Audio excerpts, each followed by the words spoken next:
Assalamualaikum warahmatullahi wabarakatuh. Selamat pagi anak-anak. Apa kabar kalian hari ini? Semoga kita semua selalu diberi kesehatan dan selalu dalam lindungan Allah Subhanahu wa taala. Sebelum kita memulai pembelajaran kita hari ini, marilah kita berdoa di tempat masing-masing. Baik anak-anak, hari ini kita akan belajar tentang sistem peredaran darah, yaitu melanjutkan pembelajaran kita yang kemarin.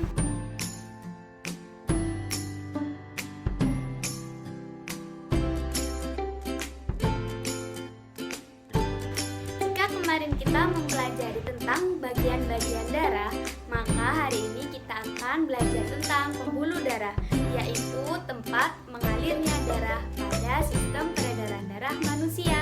Pembuluh darah adalah bagian dari sistem peredaran yang mengedarkan darah ke seluruh bagian tubuh manusia. Nah, pembuluh darah dibedakan menjadi 3, yaitu pembuluh nadi atau arteri, kemudian pembuluh balik atau vena, dan yang terakhir pembuluh kapiler. Baik, kita akan bahas satu persatu tentang pembuluh darah. Yang pertama, yaitu pembuluh nadi atau arteri. Arteri mempunyai fungsi mengangkut darah dari jantung ke seluruh jaringan. Nah, biasanya arteri mengangkut atau membawa darah yang kaya oksigen, kecuali arteri pulmonalis. Karakteristik arteri bisa kita lihat pada gambar. Nah, arteri terletak sangat dalam sehingga tidak terlihat di kulit. Kemudian, ukuran diameter arteri lebih kecil daripada vena. Arteri mempunyai dinding yang kuat, tebal, dan elastis.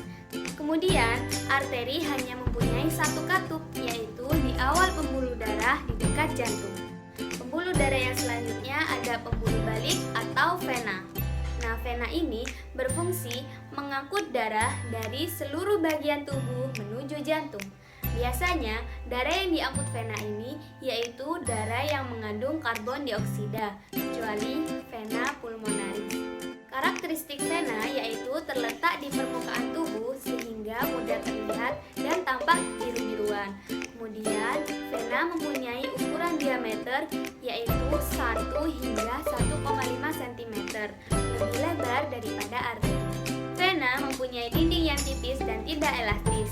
Kemudian, vena mempunyai banyak katup di sepanjang pembuluh. Pembuluh darah yang selanjutnya yaitu pembuluh kapiler. Nah, pembuluh kapiler adalah pembuluh-pembuluh kecil yang bercabang-cabang di ujung arteri dan vena. Pada pembuluh kapiler terjadi pertukaran gas oksigen dan gas karbon dioksida antara darah dengan jaringan tubuh. Pembuluh kapiler mempunyai karakteristik yaitu ukurannya yang sangat kecil sehingga dapat dilihat hanya menggunakan mikroskop. Pembuluh kapiler terletak di dalam jaringan tubuh dan mempunyai fungsi mengangkut darah dari arteriola ke venula. Selanjutnya kita akan membahas perbedaan antara vena dan arteri. Dari segi tempat, arteri terletak di dalam tubuh sehingga tidak mudah terlihat, sedangkan vena terletak di dekat permukaan tubuh dan tampak kebiru-biruan sehingga dapat terlihat. Kemudian dari segi dinding pembuluh, arteri mempunyai dinding yang tebal, kuat, dan elastis. Sedangkan vena mempunyai dinding yang tipis dan tidak elastis. Selanjutnya dari segi aliran darah, arteri membawa darah keluar dari jantung menuju ke seluruh tubuh. Darah yang diangkut oleh arteri yaitu darah yang kaya oksigen. Sedangkan vena yaitu mengangkut darah dari seluruh bagian tubuh manusia menuju ke jantung. Darah yang dibawa vena yaitu darah yang mengandung karbon dioksida. Dari segi katup, arteri mempunyai satu katup yaitu di pangkal jantung dan vena mempunyai banyak katup di sepanjang pembuluh. Kemudian dari darah yang keluar, arteri mengeluarkan darah yang memancar dan vena mengeluarkan darah yang tidak memancar. Baik anak-anak, agar kita lebih memahami tentang cara kerja pembuluh darah, mari kita simak video berikut ini. Berikut ini adalah cara kerja pembuluh darah pada sistem peredaran darah manusia. Jantung memiliki peranan yang besar untuk tetap membuat darah mengalir dalam pembuluh darah, yang mengedarkan nutrisi dan oksigen untuk organ dan jaringan. Darah mengedarkan seluruh substansi tersebut melalui berbagai saluran yang disebut dengan pembuluh darah.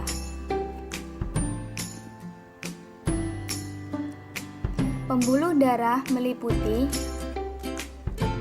arteri, vena, dan kapiler.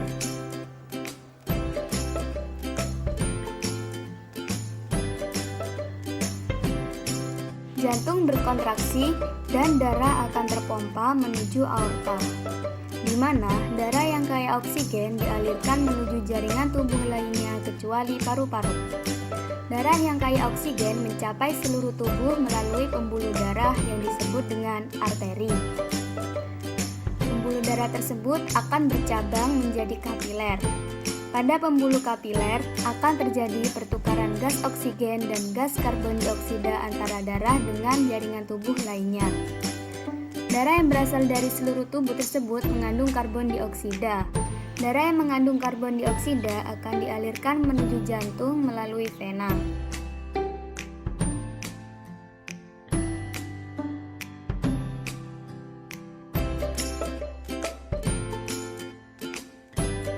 Darah yang miskin oksigen memasuki ruang bagian kanan atas dari jantung yang disebut dengan atrium kanan. Atrium kanan akan berkontraksi dan memungkinkan darah mengalir melalui ventrikel kanan melalui katup satu arah. Ventrikel kanan kemudian berkontraksi dan menekan darah menuju arteri pulmonaris. Arteri pulmonaris membawa darah yang miskin oksigen menuju paru-paru. Paru-paru kemudian melakukan pertukaran gas terhadap darah sehingga darah kembali kaya akan oksigen.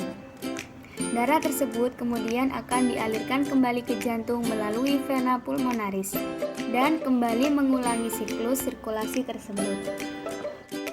Baik anak-anak, demikianlah pembelajaran kita hari ini.